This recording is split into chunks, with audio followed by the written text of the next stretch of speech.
The Office, l'une des meilleures séries qu'il m'ait été donné de voir. J'ai fait cette vidéo qui m'a pris un temps fou pour rendre hommage à cette masterclass. Et j'espère sincèrement qu'elle ne va pas être trop longue. That's what she said. J'ai enregistré presque 2 heures de contenu, tellement il y avait de choses à dire. Mais il fallait faire des choix et ça a été très dur. That's what she said. Donc j'espère que ça va te plaire, que tu aies vu la série ou non. Moi, j'ai pris un pied pas possible. That's what she said.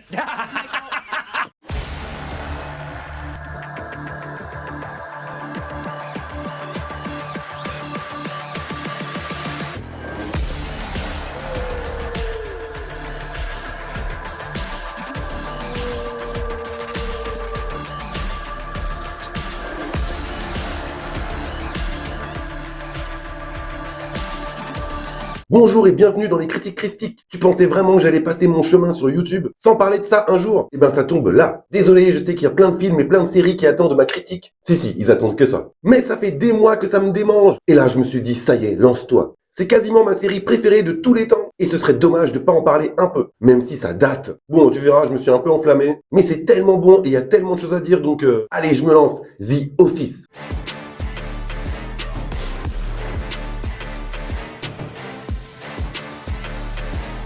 La série met en scène le quotidien des employés de bureau d'une société de vente de papier, Dunder Mifflin, à Scranton en Pennsylvanie, au travers de personnages hétérogènes et des relations amitié, amour et événements de leur vie. Elle est notamment centrée autour du personnage de Michael Scott, qui, souffrant de solitude affective, veut voir en ses employés une famille de substitution. Il tente de se faire aimer d'eux avec des blagues bien lourdes ou en créant de multiples occasions de divertissement pour leur faire oublier leur ennui au travail. Les employés sont tantôt amusés, tantôt excédés de son comportement et vivent entre eux de nombreuses autres interactions.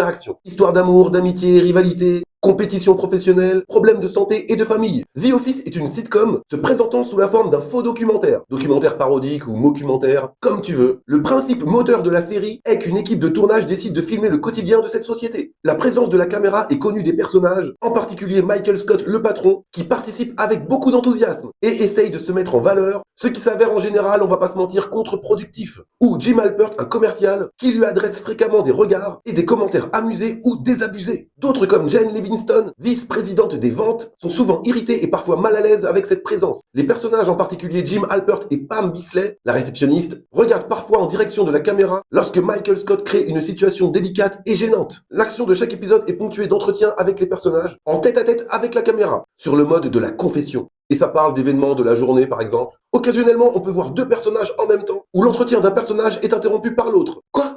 Mr. Christic a oublié de parler de ça? Ah, quand l'incompétence rejoint le manque de sérieux et d'implication, eh ben ça donne ça. Un youtubeur en carton pas foutu de se faire monétiser. Bon, bah comme je suis là, je vais le faire. C'est pas comme s'ils avaient accepté de me faire jouer dans la série. Faut bien que je me rende utile. Allez, sinon ce que Mr. Christic a oublié de dire, c'est que parfois la caméra est impliquée dans le déroulement de l'intrigue et devient en quelque sorte un personnage à part entière. Dans les premiers épisodes, l'équipe de tournage semble être confinée dans l'espace du bureau, mais peu à peu la caméra est de plus en plus intrusive dans la vie privée des personnages, y compris chez eux ou à l'extérieur, et dévoile aux spectateurs des relations censées demeurer secrètes. Les conversations intimes sont souvent filmées au travers des portes entrebâillées ou des fenêtres. Par ailleurs, les personnages portent des micro-cravates fournies par l'équipe de tournage, ce qui permet d'entendre les conversations à huis clos. C'est bon là, vous avez tout? Bon, bah c'est super. Par contre, prenez le temps de dire à Mr. Christic de faire son travail correctement. Moi, je suis pas payé pour faire ça. Ouais, je sais, lui non plus. The Office, également appelé The Office US, a été créé par Ricky Gervais et Stephen Merchant, et se fut diffusé sur NBC en 2005 jusqu'en 2013. On peut compter 9 saisons pour un total de plus de 200 épisodes. Donc là, t'as de quoi faire. À la base, The Office est une adaptation américaine créée par Craig Daniel, et pas Daniel Craig, de la série télévisée du même nom créée par Ricky Gervais et Stephen Merchant, encore eux. Et cela pour simuler l'aspect d'un documentaire réel, c'est filmé dans une configuration sans public, donc t'auras pas les applaudissements relous, ni les rires enregistrés. Des mini cupcakes,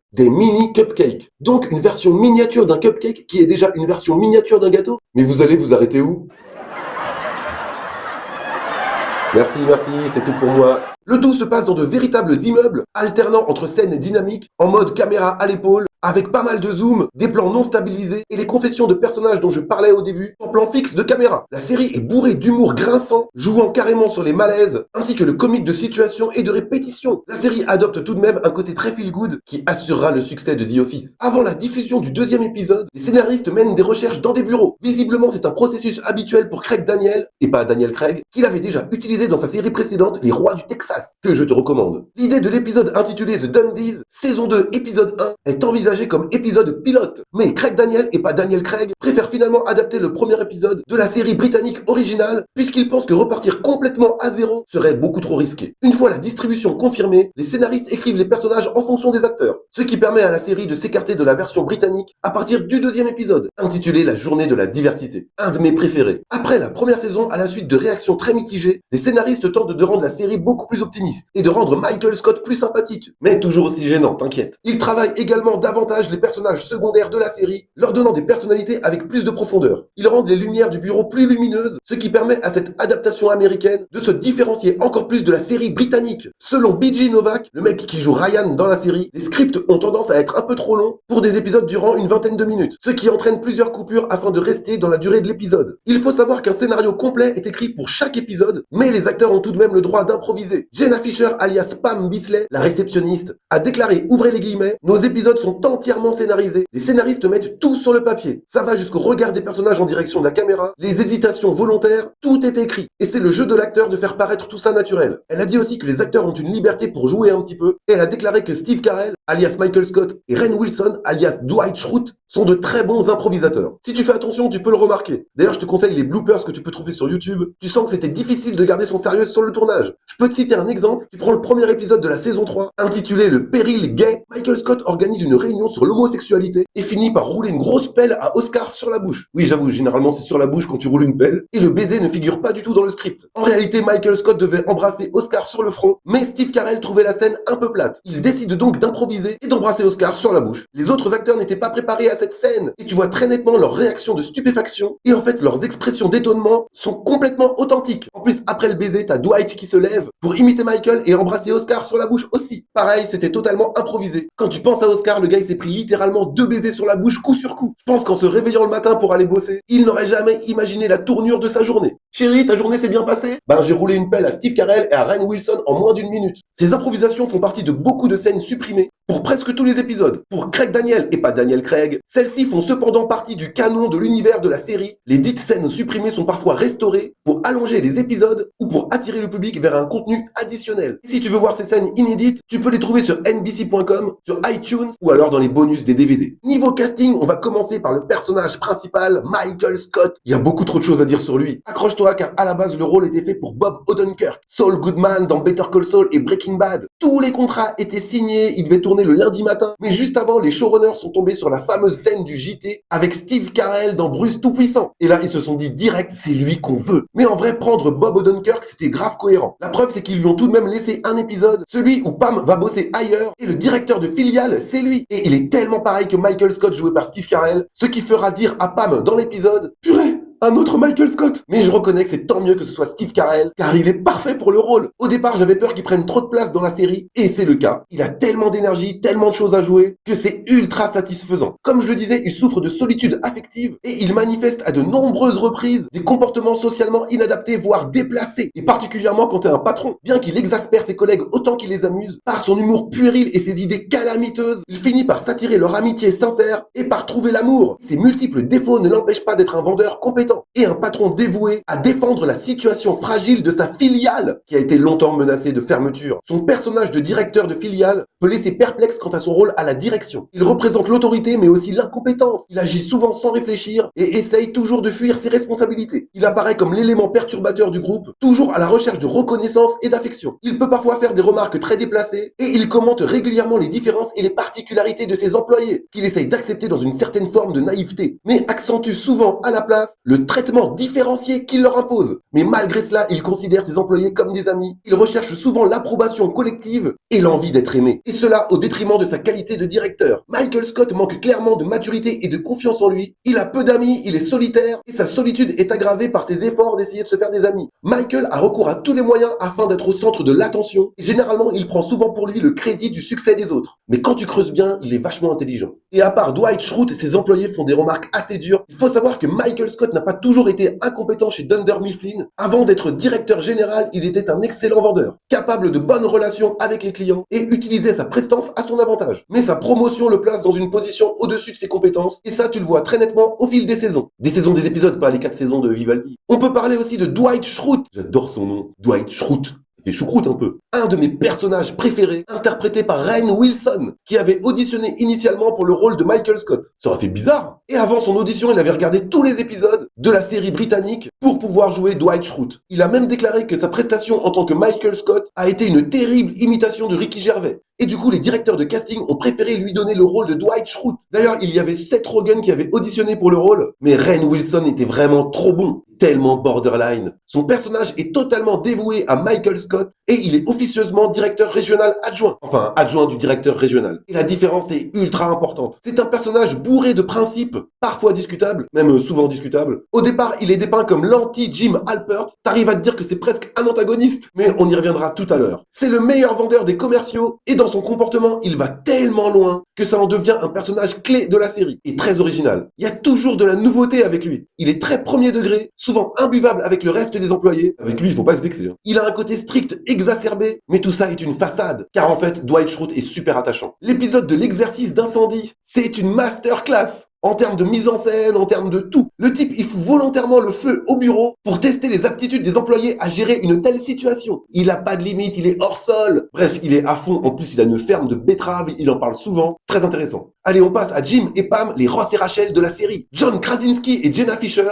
ont été choisis dans leur rôle respectif de Jim et Pam pour l'intrigue amoureuse centrale de la série. Il faut savoir que John Krasinski a fréquenté la même école que B.J. Novak, celui qui joue Ryan. Et dans la vraie vie, ce sont de grands amis. Voilà, c'était une info gratuite. Jenna Fischer, quant à elle, s'est préparée pour son audition en essayant de sembler aussi ennuyeuse que possible. Elle a même créé sa propre coiffure de Pam. Le directeur de casting lui a demandé « Surtout ne vous faites pas toute jolie, osez m'ennuyer ». Ensuite, les producteurs ont évalué l'alchimie entre les différents Jim et Pam. Oui, il y avait 4 Jim et 4 Pam en lice pour le rôle. Et lorsque Jenna Fischer a fini sa scène avec John Krasinski, il lui a dit qu'elle était sa Pam préférée. Et elle a répondu que c'était son Jim préféré. Et voilà, c'était bouclé. Le personnage de Jim est très important, c'est le complice du spectateur. Il fixe directement la caméra comme s'il te regardait lorsqu'une situation insolite se passe. Comme s'il compatissait et qu'il ressentait la même chose que nous dans la scène en question. Jim et Pam le font de temps en temps et ça nous implique direct dans la série. T'as presque l'impression de jouer dedans. Il y a aussi la relation entre Jim et Dwight. Je t'avais dit que j'allais y revenir. Sûrement la plus belle histoire d'amitié de la série. Mais il faut comprendre le contexte pour s'en rendre compte. Car en surface, ils sont dépeints comme les ennemis jurés du bureau. Dwight tente par tous les moyens d'en faire voir de toutes les couleurs au soi-disant gentil Jim et inversement. Jim passe le plus clair de son temps de travail à élaborer des pranks à l'insu de Dwight avec tellement de créativité. Il dépense même de l'argent personnel pour peaufiner ses pranks qui sont incroyables à chaque fois. Ce qui nous laisse entendre qu'il passe beaucoup de temps à mettre en place tout ça pour faire vaciller Dwight, qui tombe la plupart du temps dans le panneau. Et Dwight, ça le rend fou. Il se fait avoir presque à chaque fois, sauf dans l'épisode des boules de neige. Pour une fois, c'est Dwight qui gagne. Mais pour faire tout ça, et pour que ça marche en plus, il faut que Jim connaisse vachement bien Dwight, et qu'il ait vachement étudié le comportement de ce dernier. Et si t'aimes pas quelqu'un, bah tu t'en fous, et donc tu dépenses pas autant d'énergie et d'argent. En gros, la morale de l'histoire, c'est qui aime bien, châtie bien. Et là, il châtie grave. C'est en cela que je dis qu'il l'apprécie plus qu'on pourrait le croire. Je me souviens de ce prank qui s'appelle Asian Jim, où c'est un asiatique qui prend la place de Jim au bureau comme si de rien n'était. Et t'as Dwight qui fait « Non mais qui êtes-vous ?»« Bah je suis Jim, qu'est-ce qui t'arrive Dwight ?»« Non, Jim est pas asiatique. »« Mais qu'est-ce qui te prend Dwight ? J'ai toujours été là. » Et tout le monde au bureau, à part Dwight, fait comme si c'était normal.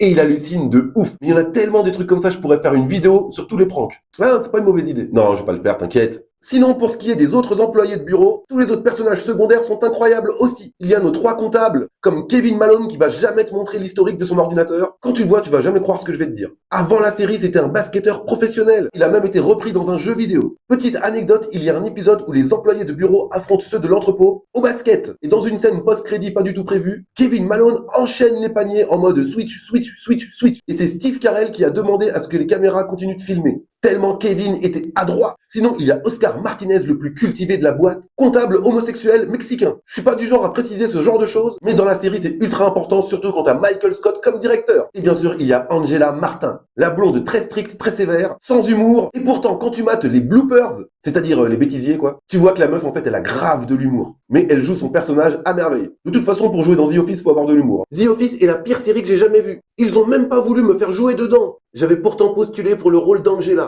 Et franchement, je sais pas ce qui les a dérangés. En plus, j'avais acheté un chat tout congelé pour Dwight. Bref, j'ai grave le seum. Ah, mais pourquoi il y a des mouches partout? Et il y a Creed. Alors lui, mon gars, il est trop mystérieux, trop énigmatique. Tu sais pas ce qu'il fait là. Il traîne beaucoup de casseroles, mais tu les connais pas. Il peut avoir des faux papiers. Si tu veux adopter un enfant, il peut avoir un bébé dans l'heure. Il a trop de magouilles. Je sais pas ce qu'il trafique, mais c'est un bandit, hein. Dans l'épisode où Michael doit virer un employé pour des raisons budgétaires, ça se joue entre Creed et un certain Devon. Je sais pas si tu te souviens de Devon, car il est là qu'un épisode. Et à la base, il devait faire partie de toute la série. Mais finalement, c'est Creed qui a eu le rôle. Et du coup, dans cet épisode, il y a une scène similaire qui reflète la réalité du tournage. Quand justement Devon se fait virer. J'aurais bien aimé voir ce que donnait le personnage de Devon, mais bon, c'est comme ça. Heureusement, Creed est excellent. On peut aussi parler de Phyllis, qui à la base n'était pas au casting. Elle était payée pour aider les acteurs à travailler leur rôle en leur donnant la réplique. Et finalement, ils ont dit, bah vas-y, joue dans la série. Il y a aussi Meredith Palmer, aussi un de mes personnages préférés. Alcoolique notoire avec une libido décomplexée, qui va réellement se raser tout le crâne pour les besoins de l'épisode avec l'époux. Tout est collector dans cette magnifique série. Et j'ai pas parlé de Toby, qui est l'ennemi juré de Michael Scott. Et tout ça malgré lui. Car en dehors de faire partie des RH, il a rien fait de mal. Mais les RH pour Michael Scott, c'est comme l'IGS pour un commissariat.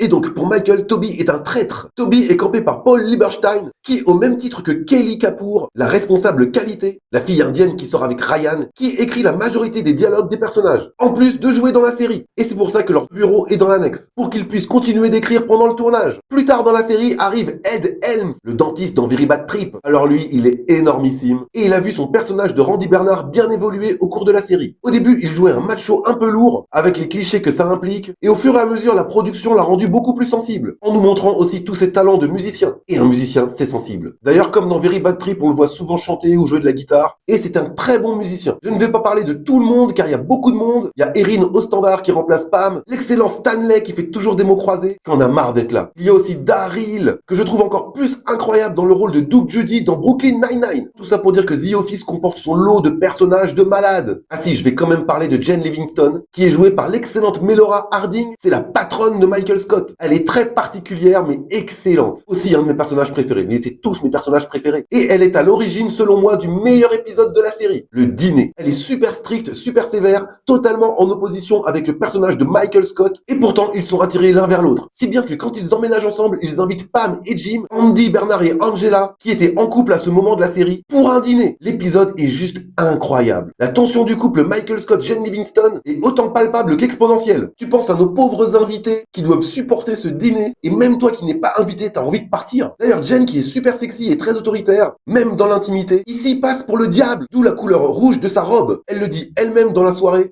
en mimant les cornes du diable avec ses doigts sur la tête. Oui, c'est bien connu, je suis le diable! Ou un truc comme ça, moi je sais pas, je l'ai vu en VO. Le dîner prend des proportions hallucinantes. C'est superbement bien scénarisé, c'est tendu, c'est drôle, c'est gênant à la fois. Incroyable. Pour moi, The Office offre une représentation du monde du travail par le quotidien, constituant une satire du monde professionnel et de l'exigence du néolibéralisme sur une petite entreprise. La série capture la vie de tous les jours et les péripéties quotidiennes d'un groupe d'employés normaux. Et ça passe par une esthétique très simple, allant de l'habillement des personnages au décor terne et sombre des bureaux. Les persos ne sont pas des super-héros, ils ne semblent pas avoir une vie trépidante, et ça les rend identifiables pour le spectateur, qui peut se reconnaître dans n'importe quel personnage, car même les protagonistes secondaires ont une importance capitale et font entièrement partie du récit. La série dépeint aussi la dureté des conditions de travail. L'action se passe dans un climat similaire à celui d'une entreprise réelle, où les menaces de licenciement, de fermeture de branches ou encore de réduction budgétaire sont persistantes, et où le stress des employés qui redoutent les décisions du siège social est omniprésent dans l'espace de travail. L'entreprise Dunder Mifflin est installée à Scranton en Pennsylvanie, où le climat économique y est très difficile pour une petite entreprise qui doit miser sur la proximité et la qualité de son service client face à la concurrence des géants du marché. De plus, la représentation de la réalité du monde du travail passe également par le lieu même de son exercice, le bureau. Ce lieu-dit qui ne présente en apparence rien d'attrayant représente une culture du travail où les employés cherchent à passer le temps et enchaînent les réunions plus ou moins utiles. Le personnage de Stanley Hudson en est le parfait exemple. Lui qui ne semble pas intéressé par son travail, fait des mots croisés ou carrément dort pendant les réunions. Il n'attend que la fin de journée à 5 heures pour quitter son lieu de travail et passer à autre chose. Bon, faut vraiment qu'on parle de la fin de la série, car il s'est passé une dinguerie pour cette saison 7, dans laquelle on fait nos plus déchirants adieux à Michael Scott, Alors qu'en fait, tout ça, c'était dû à un manque de communication entre Steve Carell et les showrunners. Eux pensaient que Steve Carell voulait quitter la série, et lui pensait qu'il voulait le remplacer. Du coup, plus de Michael Scott pour la saison 8 et 9. C'est pas con ça? En tout cas, même si c'est abusé, les adieux ont été de toute beauté, faisant pleurer tous les spectateurs de la Terre entière, mais surtout les acteurs sur le tournage. On se souvient toutes et tous de cette scène avec Jim dans le bureau de Michael pour lui dire on se voit demain, alors qu'ils savent pertinemment tous les deux que Michael va se barrer dans la journée. Et on voit un John Krasinski au bord des larmes. Et tout ça est authentique. Au bord des larmes pour de vrai. Hein. Ah bah ils ont tourné longtemps ensemble, donc c'est difficile. J'ai remis la scène plusieurs fois et tu sens que John Krasinski il est vraiment pas bien. La scène est bouleversante. Pareil dans la scène où toute l'équipe lui chante une chanson, dans la salle de réunion. C'était pas dans le script, c'était improvisé. En tout cas, préparé sans prévenir Michael Scott. Et Steve Carell était si ému qu'il nous lâche les fameuses Real Tears, en français larmes pour de vrai. Moi perso, si tu me cherchais, j'étais à 6 pieds sous terre à cet instant. Par contre, ne déteste pas Holly Flax, ce serait égoïste. Parce qu'on sent que Michael Scott est heureux de partir vivre avec elle, surtout qu'ils sont faits l'un pour l'autre. Ils ont le même humour en plus. Donc dans la saison 8, on a eu droit à James Spader, reprenant le flambeau de façon diamétralement opposée. Lui, c'est tout l'inverse de Michael Scott. Valait mieux faire ça plutôt que d'imiter Steve Carell. James Spader a beaucoup de charisme, il est très sûr de lui, il a beaucoup d'argent, il a l'air de maîtriser son sujet. Mais pour ma part, ça ne suffit pas à remplacer Steve Carell. Même si la saison 9 se rattrape un petit peu, avec Catherine Tate, même Andy Bernard à la direction, la saison 8 et 9 ne valent pas le restant de la série, même si le final de la série est ultra satisfaisant, avec un dernier épisode incroyable et tu sais pourquoi, sauf si t'as pas vu la série. Dans ce cas, cette vidéo a dû être une torture. Ah oui, en France, on a tenté un remake qui s'appelait Le Bureau, avec François Berléand. Ça vend pas du rêve, hein, c'est un carnage. Mais bon, ils ont tenté le coup, et maintenant, ils savent, ou pas. J'ai entendu parler d'un reboot pour The Office US, je sais pas quoi penser de cette info, mais je valide que très peu ce genre d'initiative. Pour conclure, comme tu as pu le voir dans cette vidéo, The Office est quasiment ma série humoristique préférée all time. Je l'ai maté en intégralité une douzaine de fois environ, sans exagérer. Mais j'ai fait bien pire avec Scrubs ou Friends, donc pour moi c'est normal de faire ça. Je trouve le contenu de The Office tellement hilarant, touchant et même réaliste sur certains aspects. Et cet attachement que le spectateur peut ressentir durant le show, c'est un véritable cadeau pour nous, car on aime tous les personnages comme si on les connaissait, et le côté pathétique de certains protagonistes nous les rend encore plus attachants. Dans The Office, il y a aussi quelques acteurs connus qui passent par là, comme par exemple Kathy Bates, ou encore Will Ferrell, et même Timothy Olyphant. Il y a même un gars qui joue le neveu de Michael Scott dans un épisode. Je sais pas si tu l'as connu car il était très jeune. C'est celui qui se prend la fessée par Michael Scott là. Eh ben c'était Evans Peter. Tu te rappelles de Jeffrey Dahmer, alias Quicksilver, ou American Horror Stories. Voilà, c'est tout pour moi. J'espère que tu as aimé cette vidéo. Moi j'ai adoré la faire. Donc n'hésite pas à laisser un commentaire, un pouce bleu, à t'abonner si ce n'est pas encore fait, à regarder la série si ce n'est pas encore fait, à la re-regarder si c'est déjà fait. Active la cloche pour être tenu au courant des prochaines vidéos et des prochains avis express. Enfin, suis-moi sur tous mes réseaux en lien sous la vidéo. Et moi, je te dis à très bientôt pour de prochaines critiques christiques.